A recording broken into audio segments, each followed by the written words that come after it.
recordeu, preguntes, intervencions curtes i que siguin una pregunta. Gràcies. Vaig sentir l'Albert que m'havies dit que la definició correcta del llibre era, diguem, el desencuentro, que la traducció al desengany no era exactament el mateix. Vull dir una cosa, és a dir, a l'any 92 es va posar la paraula encuentro, perquè quan es va commemorar el descobriment d'Amèrica, a Amèrica no es podia el descobrimiento i es va fer aquest eufemisme de l'encuentro. Aleshores, quan es va presentar això a Mèxic, en Tisner va anar a una conferència i va sortir un senyor allà, un mexicà, que va dir: hombre, señores, esto no fue un encuentro, fue un encontronazo. I una mica és el que ens ha passat. I una altra cosa és que el cas explica ajuda amb una reflexió que he pensat vegades sobre la paradoxa d'Aleix, que és aquella que diu que quan esperem pèrdues en una inversió, quan esperem pèrdues estem disposats a arriscar-nos a més que quan esperem guanys.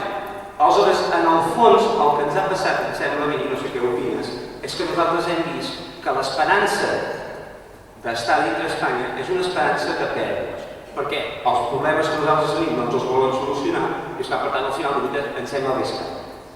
I això crec que és una cosa que està passant, que la gent ha augmentat una mica aquesta sensació perquè dic, tot el que esperem són pèrdues, una mica seria. Sí, aquesta segona qüestió és molt suggerent, la primera és molt interessant, la primera em servirà per explicar-ho el desencuentro, faré curt i la segona m'interessa molt més aquesta noció entre quan esperes pèrdues estàs disposat a arriscar més, no? La noció de la paraula desencuentro, que com he dit abans no té un registre formal en català, per tant crec que cap editorial deixa ficar títols a la portada que siguin paraules no existents. Per això es va traduir per desengany, però la traducció correcta de desencuentro és desavinentesa, però clar, quan jo em van enviar l'anatomia de la desavinentesa, que complicat. I va arribar desengany, però hi ha un truco. Un desencuentro, si un mira el diccionari de la Real Acadèmia de la Llengua, i és molt bé utilitzar les paraules amb precisió, per això els he dit abans que Espanya en roba és una cutrada intel·lectual, a part d'una ofensa. Desencuentro té dues excepcions. Encuentro fallido i decepció.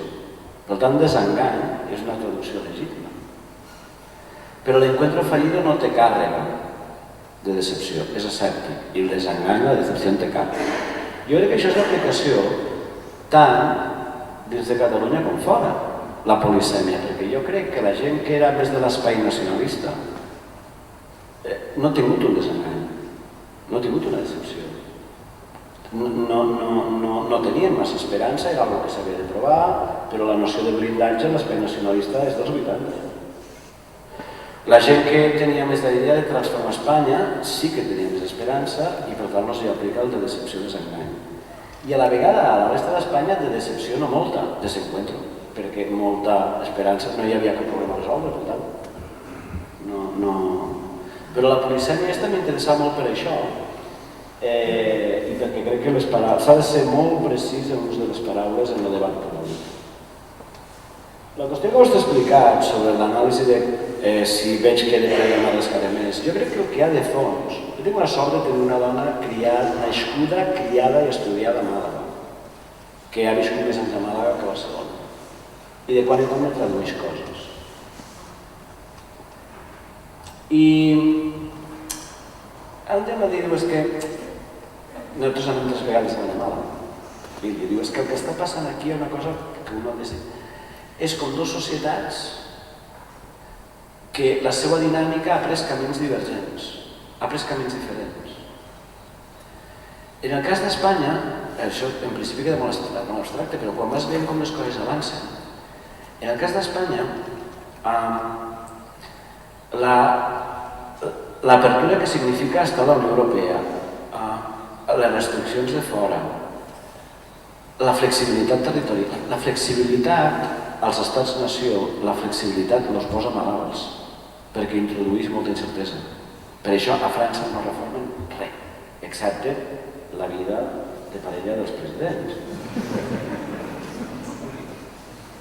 Llavors, als estats-nació, la flexibilitat els altera molt perquè és una concepció vertical i jeràrquica del funcionament. En canvi, a les nacions petites, la reacció quina és? Perdó, la reacció és el retancament. El retancament, intentar retancar-te per recuperar control, per recuperar sentit d'ordre i de jerarquia. I això és el que explica la política dels darrers 20 anys a Espanya. Això és el que explica la llei d'avortament que han parit. Que ni la Le Pen ha dit que la primera de França. És el recontrol, és tornar a fer rígid, és eliminar la flexibilitat. I això el cantó territorial explica que quan les coses s'obren una mica, la noció de pèrdua de control d'ànims institucionals, econòmiques i polítiques espanyoles i d'una part molt important de la societat és tan gran que posen en marxa un procés de retancament. En canvi, Catalunya és un país petit. I els països petits no tenen l'opció de tancar-se dins. Ningú es pot imaginar Dinamarca tancant-se dins, Finlàndia tancant-se dins. No tens dimensió. Encara que no tinguis vocació de sortir fora, no tens dimensió per tancar-te dins. I Catalunya, i en àmbits com el meu, és massiu. Els catalans porten sortint. El país necessita obrir-se perquè és molt petit. I això fa que des de fa un temps les dinàmiques socials i les reaccions de les societats, de la majoria socials davant de diferents problemes siguin molt diferents. Realment, aquesta és una divergència que fa que molta gent hagi arribat a la conclusió que és que fins aquí genera moltes pèrdues. És un procés de retancament dins, d'assimilació, i jo crec que és una de les coses que si algunes menys pensants de la península, sobretot a Madrid, a més d'utilar tant de l'estereotip, de la superioritat moral, de la complaença, d'allò de estos, pensessin una mica més en aquesta discrepància, podríem entre tots mirar si això pot tenir alguna solució o no. El que passa és que jo crec que això no és un problema percebut, més enllà del sènia, i crec que és un dels motius que ha portat a molta gent a Catalunya a dir, però escolta, què m'has d'explicar a mi si estaré al quart o al cinquè cercle de l'infern, de la Divina Comèdia, si fem un estat? Si és que el que tinc aquí és un projecte de pèrdues i de regressió. I això és molt més ample que la crisi econòmica i que el 26% d'atur a Espanya o el 24% de Catalunya, que per cert segueix sent el principal problema. El que passa és que els instruments que tenim aquí per treballar-hi no són irrellevants. Aquesta divergència entre dues dinàmiques socials, una de retancament per recuperar el control de la seguretat i una altra que no té una possibilitat de retancament perquè és massa petit, per tant, d'abertura, crec que són les que estan al fons d'esta separació.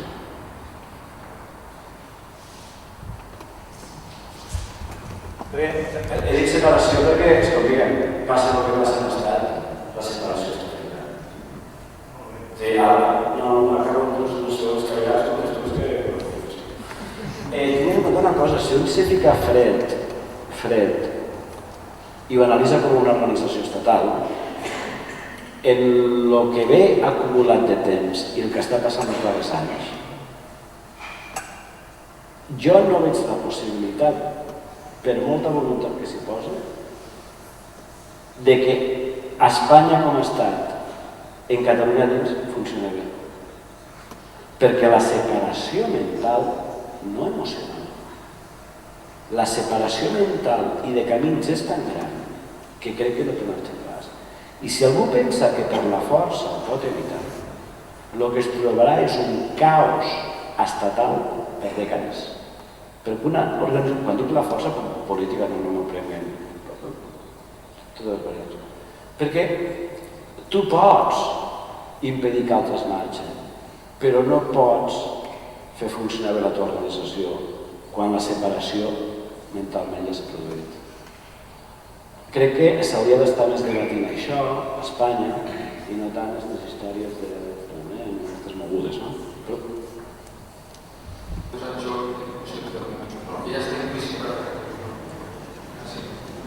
Molt ràpidament, aquesta noció està molt treballada al llibre Espanya Capital París, però com no era un llibre sobre Catalunya, com no era un llibre a través de Catalunya, mirava de no parlar-ne massa, i encaixa molt bé el que hauria dit abans de la seguretat i de la incertesa i la flexibilitat.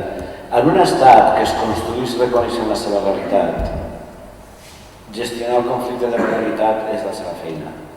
Un estat que es construeix contra la realitat, contra l'activitat, necessita subjectar-ho tot. Hi ha una frase fantàstica, de París, del ministre Arias Salgado, no recordo si està aquí, que no n'està útil. Yes? La tens? La pots posar un moment?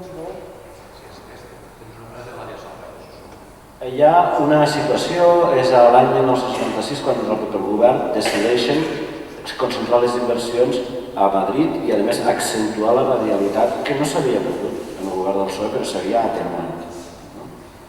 I llavors el ministre Arias Salgado va fer en una compareixença, en una reunió a la comissió del fomento del PP, va fer la següent... Uns vam enterar tots perquè es va fer entrar l'acte i van publicar els diaris. La següent frase.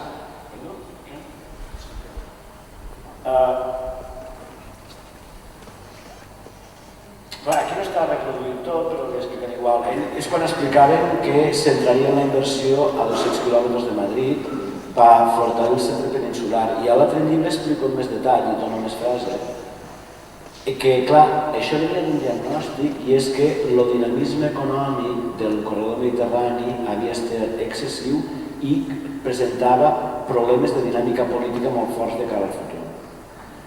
És la voluntat de tenir-lo lligat, perquè quan vols construir alguna cosa que és contrari a la realitat, la flexibilitat, la competència, deixar a la gent fer coses, i aquest és un dels problemes d'Espanya. Es necessita tenir tot massa lligat, tot massa rígid, i per això, si no canvi de model, és un model de país de segona. I em sap molt de mal, perquè si un país rígid, un país que necessita tenir tot controlat, no està adaptat al seu